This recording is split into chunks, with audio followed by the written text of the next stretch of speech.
नमस्कार दोस्तों, कैसे हो आप सभी का स्वागत है हमारे चैनल पर। तो आज हम बात करने वाले हैं स्मृति क्या होता है, इस टॉपिक पे बात करने वाले। ये जो टॉपिक है ये भी काफ़ी इंपॉर्टेंट टॉपिक है। इसके पहले मैंने 5 वीडियो बना चुका हूँ जो कि काफ़ी इंपॉर्टेंट है। आपको उन्हीं चीज़ों को पढ़ना है जो आपके पेपर में पूछे जाते हैं।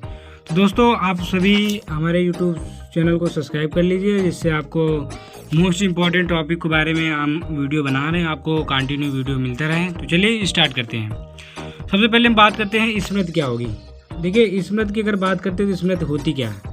आप एक सिंपल माइंड से सोचिए, स्मृति मतलब स्मरण।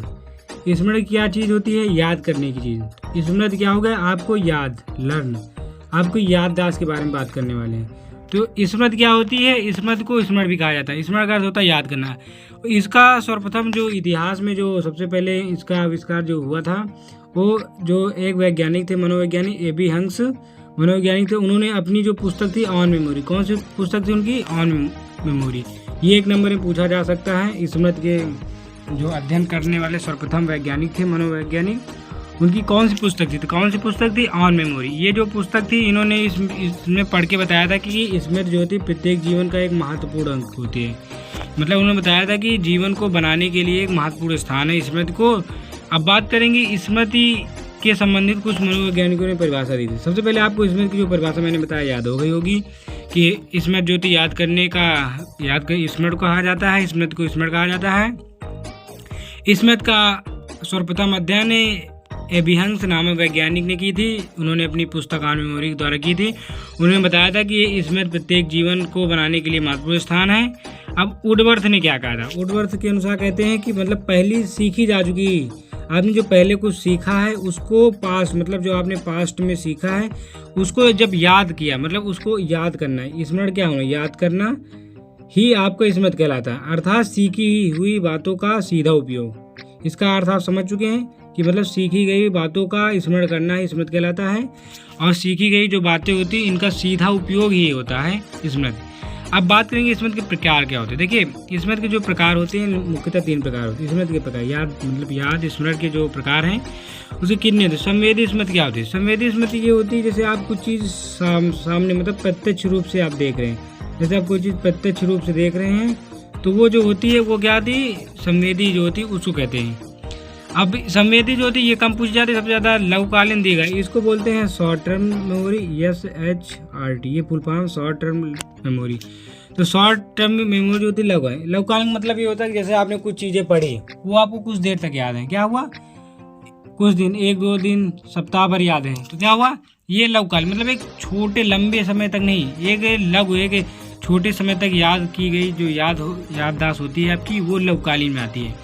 तो लघुकालीन में आपका यही होता है कि लघुकालीन वह स्मृति है जिसमें एक निश्चित समय तक एक आपको याद रहता है, उसके बाद आप भूल जाते हैं। ये क्या होती है? लघुकालीन होती है। दीर्घकालीन में होती है, इसको लॉन्ग टर्म मेमोरी बोलते हैं, लॉन्ग टर्म मेमोरी। तो ये जो होती है इसमें क्या होती है, एक मतलब आप कुछ चीज़ें होती है, जैसे आपने कुछ चीज़ें याद किया, आपको से क्या हुआ? ABCD आपको मान ले ऐसे डेट तक आपको क्या याद होगी ना, आप इसको नहीं बोलोगे, तो ये क्या होगा? आपकी लॉन्ग टर्म मेमोरी होती है। जैसे आपने मान लीजिए D.Ed आप कर रहे हैं, लघुकालीन में क्या होता है? आप D.Ed के बाद जो पढ़े शायद मान लें 50% तो आप भूल ही जाएंगे, तो क्या हुआ? लघुकालीन था। लेकिन आप A to Z आपको याद है तो क्या हुआ? ये आपको दीर्घकालीन हुआ। ये आप कभी नहीं भूल सकते अब, क्योंकि आपने इतना पढ़ा हो। ये जो होता है इसका जो लेवल है वो दीर्घकालीन में चला गया, तो क्या होता है? दीर्घकालीन होता है।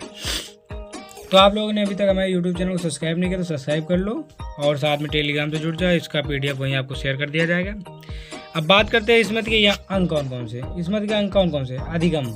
अधिगम क्या होता है? अधिगम कर सीखना। मैंने आपको अधिगम की वीडियो बना दी थी, काफ़ी इंपॉर्टेंट टॉपिक है। अगर आप लोगों ने देखा तो वो आप लोग चैनल पर जाइए, वहाँ पे मिल जाएगा। अधिगम अभी जल्दी ही वीडियो बनाई है तो आप लोग देख सकते हैं।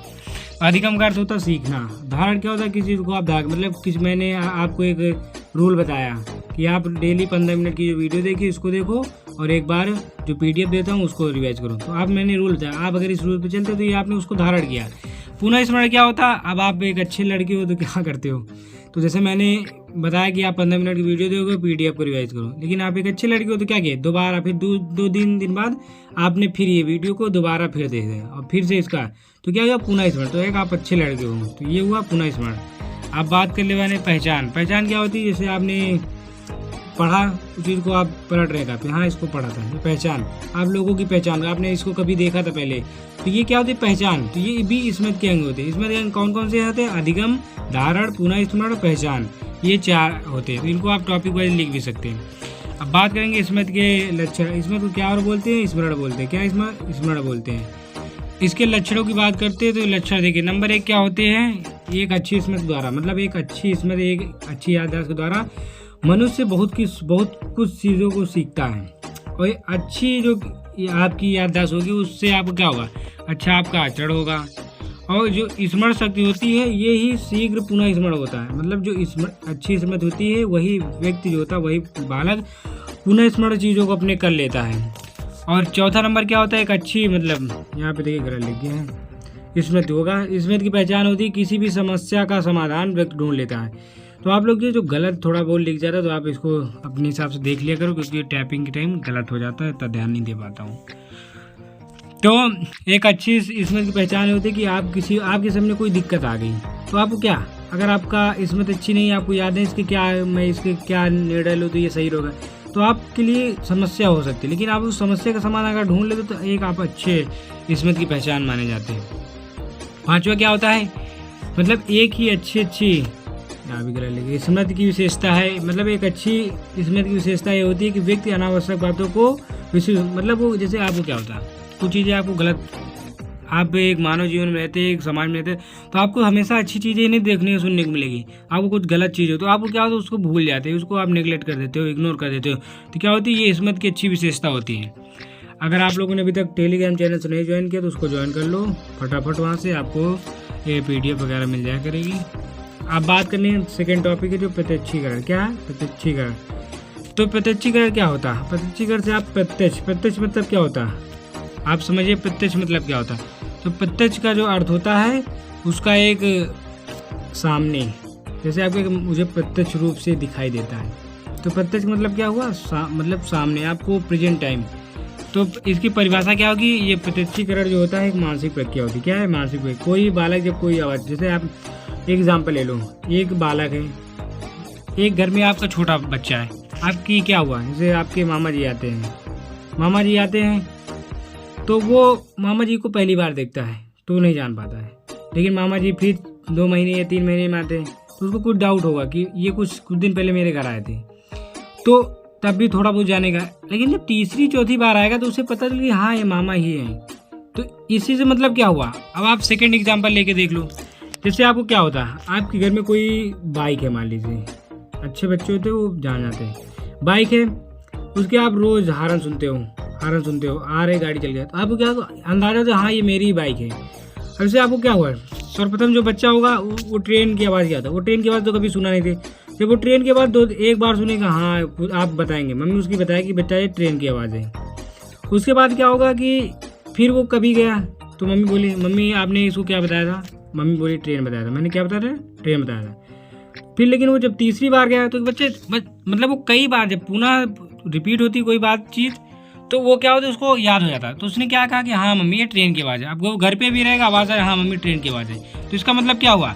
प्रत्यक्षीकरण का अर्थ यही होता है कि कई चीज़ों को बार बार मतलब अनुभव, प्रत्यक्षीकरण को अनुभव हो चुका है, उस चीज़ का अनुभव हो जाता है। तो इसमें परिभाषा ये बनेगी, प्रत्यक्षीकरण एक मानसिक प्रक्रिया है। जब कोई बालक कोई आवाज़ को सुनता है उसे पूर्ण अनुभव नहीं होता है, लेकिन वह आवाज़ किंतु वह समय के साथ साथ बालक का अनुभव बढ़ता है और आवाज़ को दूसरी बार तीसरी बार सुनता है तो वह जान जाता है कि ये आवाज़ किसकी है। यहाँ ये अनुभव जो होता है, ये अनुभव आपका क्या होता है? प्रत्यक्षीकरण कहलाता है। क्या? प्रत्यक्षीकरण। तो आप समझ चुके हैं प्रत्यक्षीकरण क्या होता है। तो इसको काफ़ी मैंने डिटेल्स में बता दिया, तो आपको कोई दिक्कत ही नहीं होनी चाहिए। ये कभी कभी आपका लॉन्ग क्वेश्चन पूछ लेता है। अब बात करते हैं प्रत्यक्षीकरण की विशेषता क्या होती है। देखिए प्रत्यक्षीकरण की विशेषता की बात करते हैं तो इसमें क्या होता है, आपको पूरी स्थिति का जो ज्ञान होगा वो होता नहीं है, लेकिन आपको जैसे विशेषता होगी कि आपको जब पूरी स्थिति का ज्ञान हो जाएगा तो आपको कोई दिक्कत नहीं होगी। तो क्या होगा? प्रत्यक्षीकरण में पूरी स्थिति का ज्ञान होता है। ये परिवर्तन, ये जरूरी नहीं कि आपको कंटिन्यू, आपकी परिवर्तन भी होता रहता है, इसमें अंतर भी होता है। बिल्कुल सही है, प्रत्यक्षीकरण में काफ़ी अंतर होता है। और आगे अगर हम बात करते हैं नंबर 4 की, प्रत्यक्षीकरण में कुछ ना कुछ सदैव अंतर होगा, क्योंकि कुछ ना कुछ आपको अंतर देखने मिलेगा। अब जैसे मैंने बताया था मामा जी कभी सफ़ेद शर्ट पहन के, दोबारा लाल शर्ट पहन के, दोबारा नीली शर्ट पहन के, तो क्या हो, कुछ ना कुछ अंतर हुआ।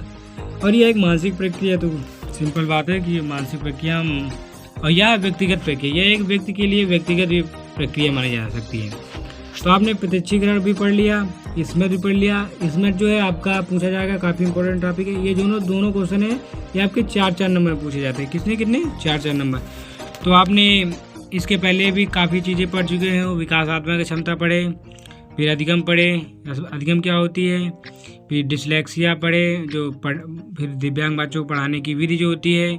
अब आपने सीखना भी पढ़ लिया, अब आपने इसमें भी पढ़ लिया। अब इसके बाद नेक्स्ट टॉपिक आपका आना चाहिए, कौन सा आना चाहिए, अवधान क्या होता है। अवधान क्या होता है, हवाई गार्डन सिद्धांत क्या होता है, इस पर वीडियो बन के आएगी। तो आप लोग अभी तक हमारे चैनल को नहीं सब्सक्राइब किया, चैनल को सब्सक्राइब कर लिया और टेलीग्राम चैनल सभी ज्वाइन कर लीजिए, जिसका लिंक आपको डिस्क्रिप्शन बॉक्स में मिल जाएगा। तो दोस्तों जानकारी कैसी लगी, ऐसी जानकारी लगी चैनल से जुड़े रहें। मिलते हैं अपने नेक्स्ट वीडियो, तब तक सभी भाइयों को राम राम।